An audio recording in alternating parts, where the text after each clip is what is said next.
पिता ने बनाया भोजन, खाने कोई नहीं आया। धार्मिक कथा, पौराणिक कथा। लंकापति रावण के वध के बाद जब अयोध्यापति प्रभु श्री राम की कीर्ति दूर दूर तक फैल रही थी और वह मर्यादा पुरुषोत्तम कहलाने लगे थे, तब एक दिन महादेव शिव की इच्छा हुई कि मर्यादा पुरुषोत्तम श्री भगवान से मिलने की। पार्वती जी को संग लेकर महादेव कैलाश पर्वत से उतरकर अयोध्या नगरी के रास्ते चल पड़े। भगवान शिव और माता पार्वती का अयोध्या आया हुआ देखकर सीता राम जी बहुत खुश हुई। जानकी ने उनका उचित आदर किया और समय भोजन बनाने के लिए रसोई में चली गई। इस बीच भगवान शिव ने श्री राम जी से पूछा, आपके सेवक हनुमान जी दिखाई नहीं पड़ रहे हैं। श्री राम बोले, वह बगीचे में हैं। शिव जी ने श्री राम से बगीचे में जाने की अनुमति मांगी और पार्वती जी का हाथ थामकर बगीचे में आ गए। बगीचे की खूबसूरती को देखकर उनका मन मोहित हो गया और आम के एक घने वृक्ष के नीचे हनुमान जी दिन दुनिया से बेखबर गहरी नींद में सोए थे और एक लय में खराटों से राम नाम की ध्वनि उठ रही थी। चकित होकर शिव जी और पार्वती जी एक दूसरे को देखने लगे। माता पार्वती मुस्कुराकर उठी और वृक्ष की डालियों की ओर इशारा किया। राम नाम सुनकर पेड़ की डालियां भी झूमने लगी और इसके बीच से भी वो राम नाम का उच्चारित हो रहा था। शिव जी इस राम नाम की धुन में मस्त मगन होकर खुद भी राम नाम कहकर नाचने लगे। माता पार्वती जी ने अपने पति का अनुराग किया और अपने कोमल पांव को थिरकाने लगी। शिव जी और पार्वती जी के नृत्य से ऐसी झनकार उठी कि स्वर्गलोक के देवतागण भी आकर्षित हो गए। बगीचे में आ गए और राम नाम की धुन में सभी मस्त हो गए। माता जानकी भोजन तैयार करके परित्याग की। प्रभु संध्या गिरने तक अतिथि नहीं पधारे, तब अपने देवर लक्ष्मण को बगीचे में भेजा। लक्ष्मण जी को तो समय को ही राम का सेवक ही मानते थे, अतः बगीचे में आकर जब उन्होंने धरती पर स्वर्ग का नजारा देखा तो वो खुद भी राम नाम की धुन में झूम उठे। और महल में माता जानकी परेशान हो रही थी। अभी तक भोजन ग्रहण करने कोई नहीं आया। उन्होंने श्री राम जी से कहा, भोजन ठंडा हो रहा है, चलिए हम ही जाकर बगीचे में सभी को ले आएं। जब सीताराम जी बगीचे में गए तो वहां राम नाम की धुन मची हुई थी। हनुमान जी गहरी नींद में सोए हुए थे और उनके खराटों से अभी तक राम नाम निकल रहा था। श्री सियाराम भाव वहील हो उठे। राम जी ने हनुमान जी को नींद से जगाया और प्रेम से उसकी तरफ निहारने लगे। हनुमान जी प्रभु को आया देखकर शीघ्रता से उठ खड़े हुए।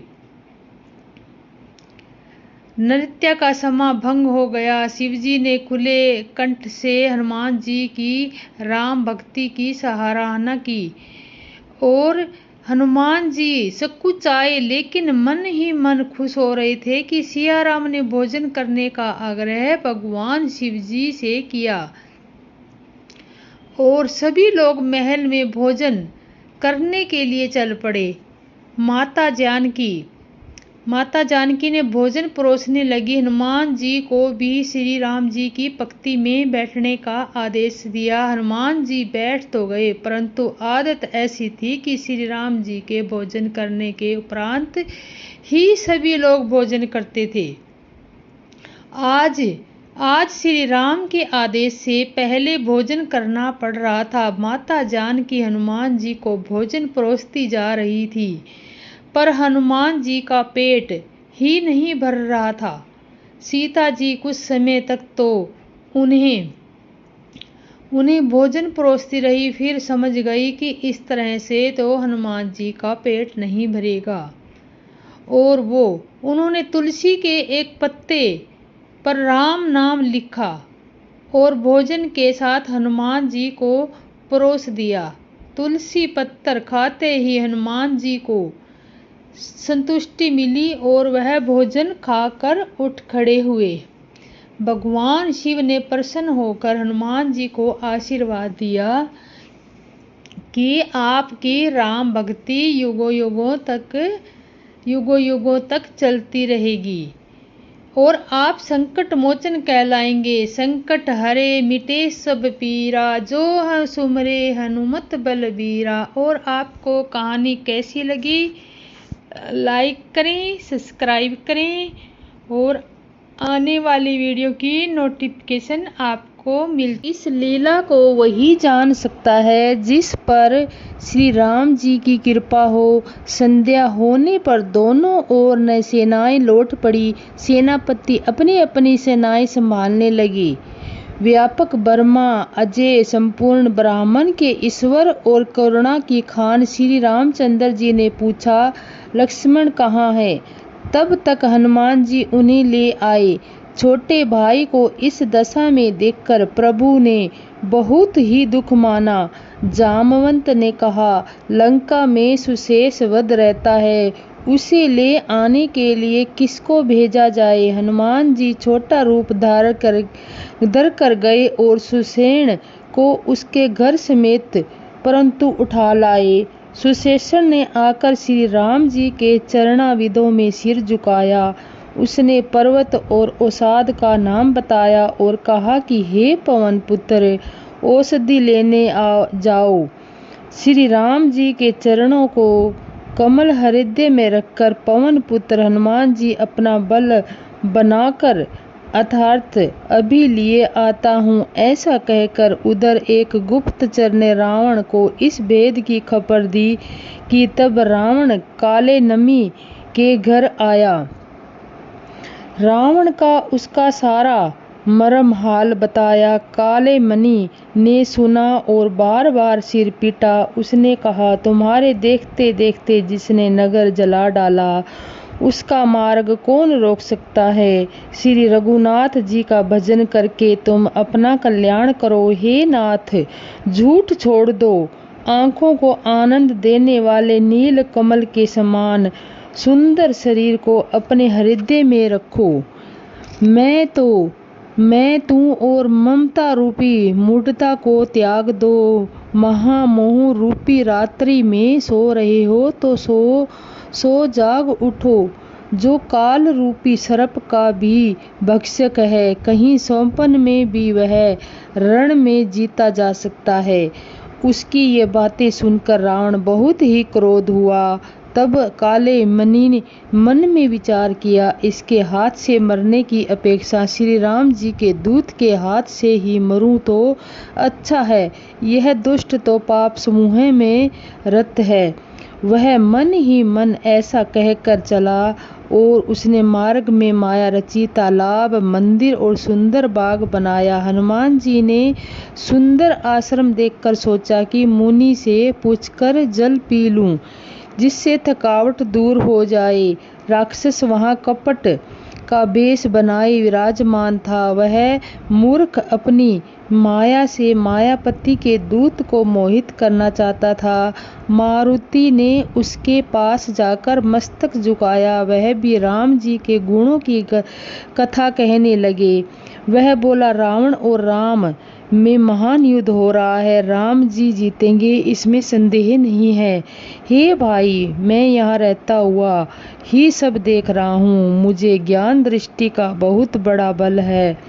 हनुमान जी ने उससे जल मांगा तो उसने कमल दंड दे दिया। हनुमान जी ने कहा, थोड़े जल से मैं तृप्त नहीं होने का वह बोला, वही तालाब में स्नान करके परंतु लौट जाओ। मैं तुम्हें दीक्षा दूं जिससे तुम ज्ञान प्राप्त करो। तालाब में प्रवेश करते ही एक मंगरी ने अगुला कर उसकी समय हनुमान जी को पैर पकड़ लिया। हनुमान जी ने उसे मार डाला। तब वह दिव्य देह धारण करके विमान में चढ़कर आकाश में चली। उसने कहा, हे वानर, मैं तुम्हारा दर्शन से पाप रहित हो गई हूँ। हे तात, श्रेष्ठ मुनि का शाप मिट गया है। हे कापी, यह मुनि नहीं है, शोर घोर निशाचर है, मेरा वचन सत्य मानो। ऐसा कहकर ज्यों ही वह अप्सरा गई, त्यों ही हनुमान जी निशाचर के पास गए। हनुमान जी ने कहा, हे मुनि, पहले गुरु दक्षिणा ले लीजिए, पीछे आप मुझे मंत्र दीजिएगा। हनुमान जी ने उसके सिर को पूंछ में लपेटकर उसे पछाड़ दिया। मरते दम तक उसने अपना शरीर प्रकट किया। राक्षसी, उसने राम राम राम कहकर प्राण छोड़े। यह उसके मुंह से राम नाम का उच्चारण सुनकर हनुमान जी मन में हर्षित होकर चले। उन्होंने पर्वत को देखा पर औषध न पहचान सके। तब हनुमान जी ने एकदम से पर्वत को ही उखाड़ डाला। पर्वत लेकर हनुमान जी रात ही में आकाश मार्ग से दौड़ चले आए और अयोध्यापुरी के ऊपर पहुंच गए। भरत जी ने आकाश में अत्यंत विशाल स्वरूप देखा। तब मन में अनुमान लगाए कि यह कोई राक्षस है। उन्होंने कान में धनुष को खींचकर बिना फल का एक बाण मारा। बाण लगते हनुमान जी ने राम नाम रघुपति का उच्चारण करते हुए मूर्छित होकर पृथ्वी पर गिर गए। प्रिय वचन सुनकर भरत जी दौड़े और उन्होंने उतवाली से हनुमान जी के पास आवे। हनुमान जी को व्याकुल देखकर उन्होंने हृदय से लगा लिया। बहुत देर से जगाया पर वे जागते न थे। तब भरत जी का मुख उदास हो गया। वे मन में बड़े दुखी हो गए और आंखों पर जल भरकर ये वचन बोले, हे जिस विधाता ने मुझे श्री राम के विमुख किया है, उसी ने फिर भयानक दुख भी दिया है। यदि मन, वचन और शरीर से श्री राम जी के चरण कमलों में मेरा निष्ठम प्रेम हो और यदि श्री रघुनाथ जी पर मुझ पर प्रसन्न हो और यह वानर थकावट और पीड़ा से रहित हो जाए। यह वचन सुनते ही कपिराज, हनुमान, कौशलपति और श्री रामचंद्र जी की जय हो कहते हुए उठ बैठे। भरत जी ने वानर हनुमान जी को हृदय से लगा लिया। उसका शरीर पुलकित हो गया और नेत्रों में आनंद तथा प्रेम के आंसुओं का जल भर गया। रघुकुल तिलक श्री रामचंद्र जी का स्मरण करते भरत जी के हृदय में प्रीति समाती न थी। भरत जी बोले, हे तात, छोटे भाई लक्ष्मण तथा माता जानकी सहित सुख निधान श्री रामचंद्र जी को कुशल कह। वानर हनुमान जी ने समक्ष में यह सब कहा कि हे सुनो भरत जी दुखी हुए और मन में पछताने लगे। हाँ देव, मैं जगत में क्यों जन्मा? प्रभु ने एक भी काम न पाया। फिर कुंवर विपरीत समय जानकर मन में धीरज धरकर बलबीर भरत जी हनुमान जी बोले, हे तात, तुमको जाने में देर होगी और सुबह होते ही काम बिगड़ जाएगा। अतः तुम पर्वत सहित मेरे बाण में पर चढ़ जाओ और तुमने वहां भेज दूं। कृपा करके धाम जी श्री राम जी है। भरत जी को यह बात सुनकर एक बार तो हनुमान जी के मन में अभिमान उत्पन्न हुआ और मेरे बोझ से बाण कैसे चलेगा, किंतु फिर भी रामचंद्र जी का प्रभाव का विचार करके वे भरत के चरणों में वंदना करके हाथ जोड़कर बोले, हे नाथ, हे प्रभु, मैं आपका प्रताप हृदय में रखकर परंतु चला जाऊंगा। ऐसा कहकर आज्ञा पाकर और भरत जी के चरणों की वंदना करके हनुमान जी चले।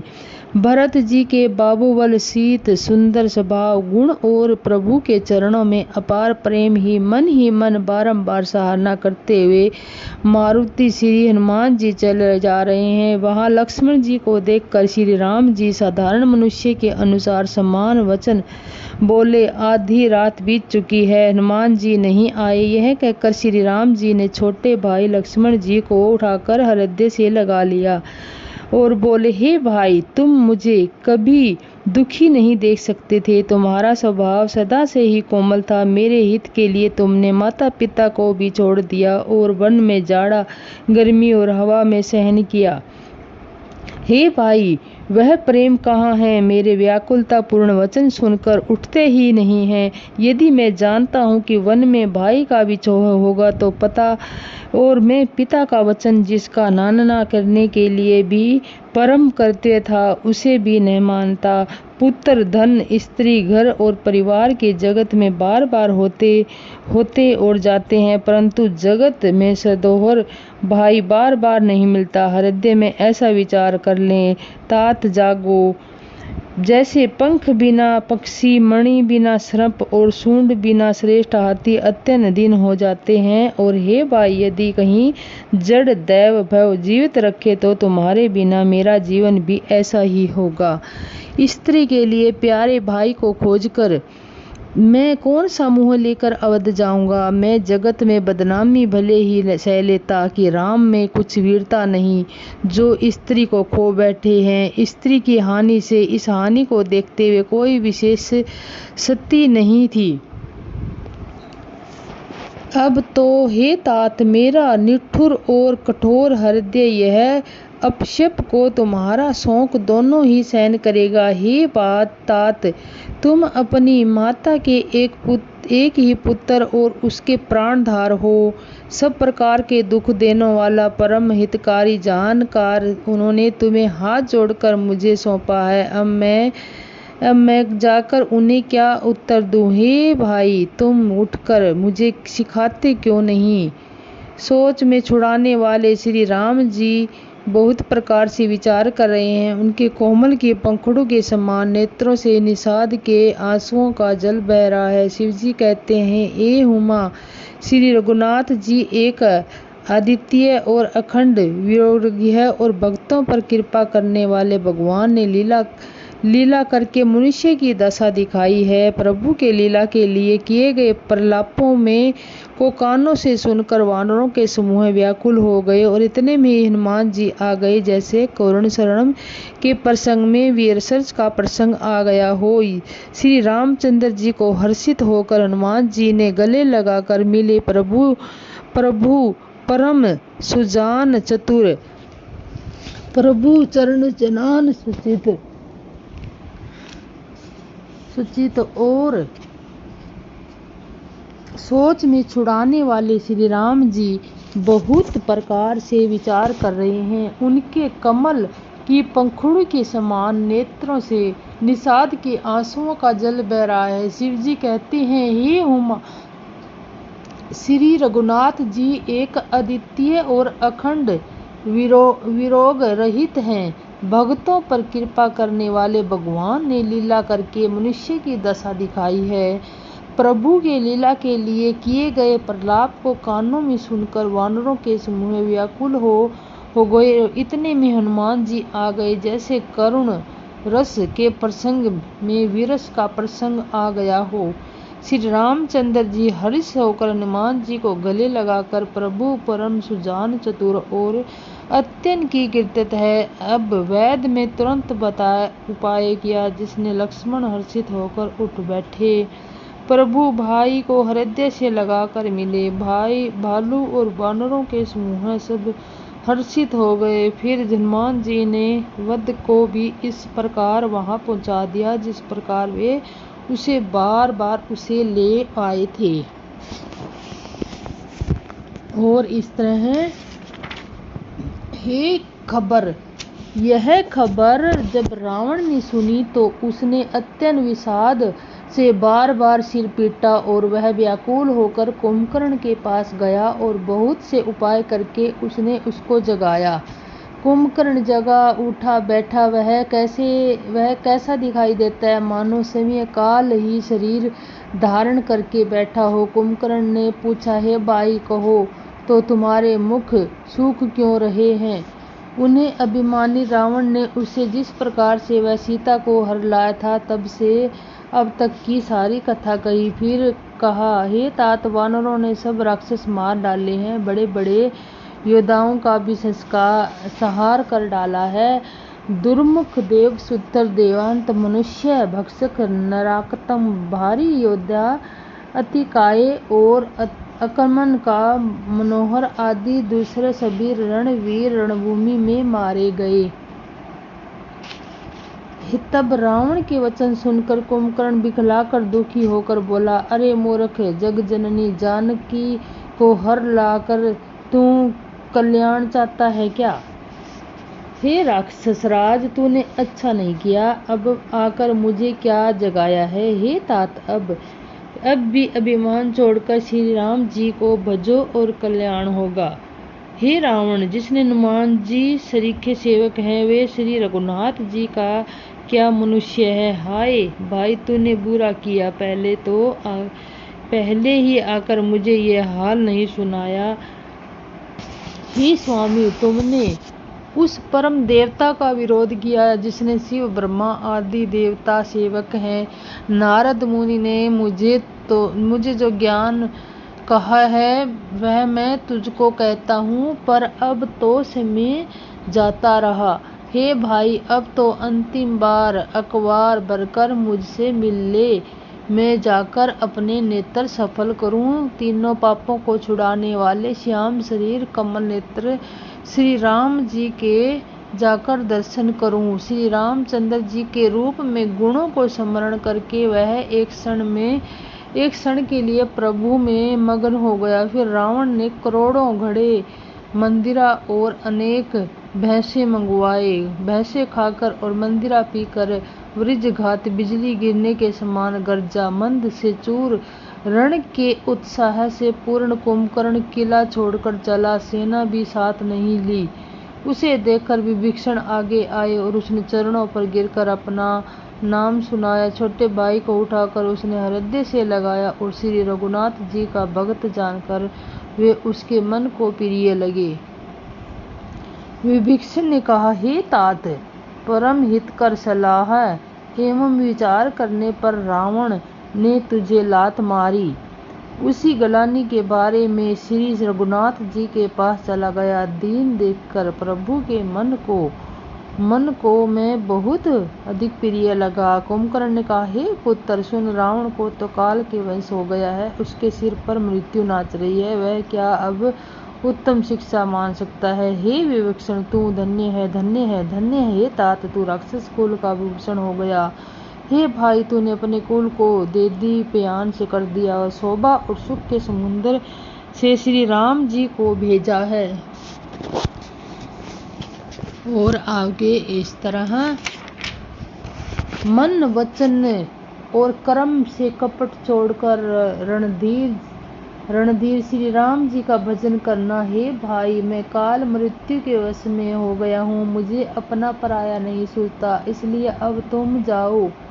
भाई के वचन सुनकर विभीषण लौट गए और वहां आए तथा त्रिलोकी के भूषण के श्री राम जी थे। विभीषण ने कहा, हे नाथ, पर्वत के समान विशाल देह वाला रणधीर कुंभकर्ण आ रहा है। वानरों ने जब कानों में इतना सुना तब तो वे बलवान किलकार हर्षवंदनी करके दौड़े, वृक्ष और पर्वत उखाड़कर उठा लिए और क्रोध से दांत कटकटाकर उन्हें उसके ऊपर डालने लगे।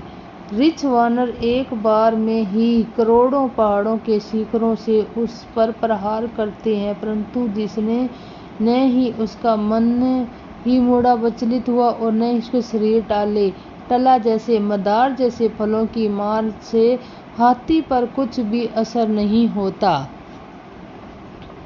तब हनुमान जी ने उसे एक घूंसा मारा, जिससे वह व्याकुल होकर पृथ्वी पर गिर पड़ा और सिर पर पीटने लगा। फिर उसने हनुमान जी को मारा, वे चक्कर खाकर तुरंत ही पृथ्वी पर गिर पड़े। फिर उसने नल नील और पृथ्वी को पछाड़ दिया और दूसरे योद्धाओं को भी जहां तहां पटक पटक कर डाल दिया। वानर सेना भाग चली और अत्यंत भयभीत हो गए और कोई सामने नहीं आता। सुग्रीव समेत अंगदात्वित वानरों को मूर्छित करके फिर वह अपरिमित बल की सीमा कुंभकर्ण वानर राज सुग्रीव को काख में दबाकर चला। शिवजी कहते हैं, हे उमा, श्री रघुनाथ जी जैसे नरक नीला कर रहे हैं, जैसे गरुड़ सर्पों के सूंहों को मिलकर खेलता हो और जो मुंहों के इशारे मात्र से बिना परिश्रम के काल को भी खा जाता है, उसे कहीं ऐसी लड़ाई शोभा देती है। भगवान इसके द्वारा जगत को पवित्र कर देने वाली और कृति फलाएं जैसे गाकर मनुष्य भव सागर से तैर जाएंगे। मूर्छा जाती रही। तब मारुति हनुमान जी को जागी और फिर से सुग्रीव को खोजने लगे। सुग्रीव की भी मूर्छा दूर हुई और तब वे मुर्दे से होकर खिसक गए, कांख के नीचे गिर पड़े। कुंभकर्ण ने उसको मृतक जाना। उन्होंने कुंभकर्ण के नाक कान दांतों से काट लिए और फिर गरज कर आकाश की ओर चले। तब कुंभकर्ण ने जाना, उसने सुग्रीव का पैर पकड़कर उनको पृथ्वी पर ही पछाड़ दिया। फिर सुग्रीव ने बड़ी फुर्ती से उठकर उसको मारा और वह बलवान सुग्रीव प्रभु के पास आए और बोले, कृपा निधान प्रभु की जय हो, जय हो, जय हो। कान नाक काट लिए, ऐसा मन में जानकर बड़ी ग्लानि हुई और वह क्रोध करके लौटा। एक तो स्वभाव आकृति से ही भयंकर था और फिर बिना नाक कान का होने से वह और भी भयानक हो गया। उसे देखते ही वानरों की सेना में भय उत्पन्न हो गया। रघुवंशमणि की जय हो, जय हो, जय हो, ऐसा पुकार कर वानर हो करके दौड़े और सबने एक ही साथ उस पर पहाड़ और वृक्षों के समूह छोड़े। और आगे इस तरह रण के उत्साह में कुंभकर्ण विरोध होकर उसके पास सामने चला और जैसे क्रोधित होकर काल में ही आ रहा हो, उसे करोड़ वानरों को एक साथ पकड़ कर खाने लगा और उसके मुंह में इस तरह घुसने लगे मानो पर्वत की गुफा की टिड्डियां समा रही हो। करोड़ों वानरों को पकड़कर उसने शरीर से मसल डाला, करोड़ों को हाथों से मलकर पृथ्वी की धूल में मिला दिया। पेट में गए हुए भालू और वानरों के टंठ से मंठ उसके मुख, नाक और कानों की राह की निकाल कर भाग रहे हैं। रण में मत राक्षस कुंभकर्ण इस प्रकार गर्वित हुआ जैसे विधाता ने उसको सारा विषण अपहरण कर लिया हो और वह ग्रास हो कर जाएगा। जब सब योद्धा भाग खड़े हुए और वह लौटाए भी नहीं लौटते, भगवान ने उन्हें सूझ से नहीं पड़ता और पुकारते से नहीं। कुंभकर्ण ने वानर सेना को तितर बितर कर दिया। यह सुनकर राक्षसी सेना भी दौड़ी। श्री रामचंद्र जी ने देखा कि अपनी सेना व्याकुल है और शत्रु की कई प्रकार की सेना आ गई है। तब कमल नयन श्री राम जी बोले, हे सुग्रीव, हे विभीषण और हे लक्ष्मण, सुनो, तुम सेना को संभालना, मैं दुष्ट के बल को सेना को देखता हूँ। हाथ में सारंग धनुष और कमर में तरकस सजाकर श्री रघुनाथ जी ने सेना को दलन करने लगे। प्रभु ने पहले तो धनुष को टंकार किया और उसकी भयानक आवाज सुनते ही शत्रु दल पहरा हो गया।